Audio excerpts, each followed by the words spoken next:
me headline this. This is an interesting topic. I think it's going to rub some elbows with some table grease and light some chairs on fire. But the word divorce and a business owner. Let's headline that. If you're a business owner, man or woman, and you're going through a divorce or you're going through a bad relationship and you have a profitable business, what do you say to them? Well, first thing I say is roses are a hell of a lot cheaper than a divorce. Don't get a divorce at any cost. Fight to the death to avoid a divorce. It's going to hamstring you in a way that you can't possibly imagine. If you have a choice between going to a kid's graduation or dealing with a forest fire from one of your large clients, you delegate that to one of your managers and you go to your kid's thing and you say, look, I'll be able to get back on this when whatever my kid's thing is over. You need to spend time with your wife. You need to spend time with a spouse or the relationship, or if you're in a gay relationship with your life partner, whatever it is, it doesn't matter. If you don't spend that time, you lose that time and you can never get it back. That's the most important thing, is you can never get it back. I have 4 years with my oldest daughter that I lost forever because I did this wrong. You'll never stop regretting. You'll always regret it. And the other message I would have to business owners that go through a divorce, and if you have a poor relationship with your kids, is what are you going to do when you're 60? You're going to be all alone? You can't do it that way. You want a family. If you have a family, you want to be around them. Now, a lot of business owners are choosing not to have kids at all. That's great. But you're still going to have to think about what's going to happen down the road. Who's going to take care of you when you get old? Nieces, nephews, it's going to be family. So the advice you have, if you're single and you're a business owner, stay single.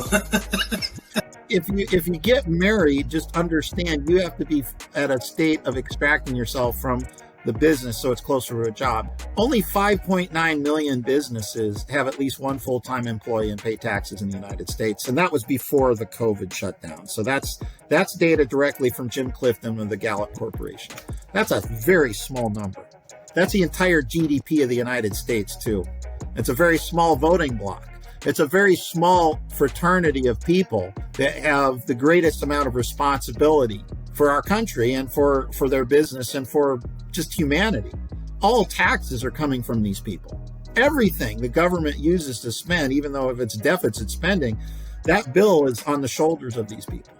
And so when you take on this responsibility, you have to balance it from your other responsibilities. And if you don't have a good work-life balance, it's going to be a problem. Now, there are some people that are going to make the ultimate sacrifice to be like an Elon Musk or something like that, where they're going to just work 150 hours a week. They're extremely intelligent people. They're very conscientious, but most people aren't that. But C-level people in Fortune 50 companies, that's the kind of people you're going to get.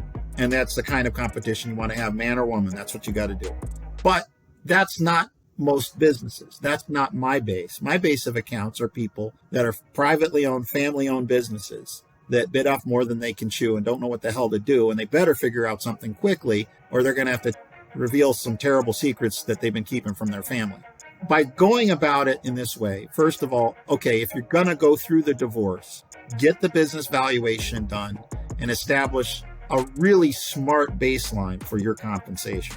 It's not enough to do that. Too many people have an opposing attorney set a high mark on cash flow when it was the best you've ever done, maybe fourth quarter when 45% of all the revenue is there. And they set that as a baseline for, say, child support or whatever, portion that the other spouse is going to get for the full year.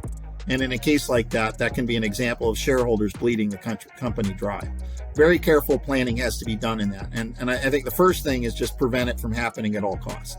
Get on track, start running your business properly, learn to hire and train and manage people that you can trust to help you run your business so you can get that time that you need back for yourself. That's a big part of what we do at Venable Consulting in our coaching program.